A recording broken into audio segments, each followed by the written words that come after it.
Patay po ang isang pulis matapos na barilin ng sinitanyang lalaki nitong Huwebes sa Parang, Maguindanao del Norte.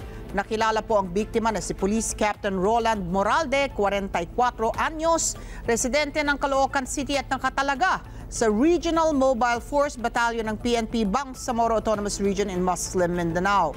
Batay po sa ulat ng PNP, sinita ng biktima ang isang grupo ng mga lalaki sa palengke ng Barangay Poblacion 2 dahil sa pagdadala ng baril. At isa sa mga ito, bigla na lamang pong bumunot ng baril at pinagpabaril ang pulis. Makikita pa sa CCTV ang habulan. O ayan. At palitan ng putok ng pulis at mga suspect bago tuluyang bawian ng buhay ang biktima dahil sa dami po ng tama ng baril. Dahil dalawa po sa mga suspects ang arestado, isa ang sumuko at 3 pa ang tinutugis ng mga otoridad. Maraming salamat sa inyo pong pagsubaybay sa Mata ng Agila Primetime. Para malaman ang matatag, matapang at matapat na mga balita, i-follow lamang at mag-subscribe sa AtNet25 TV.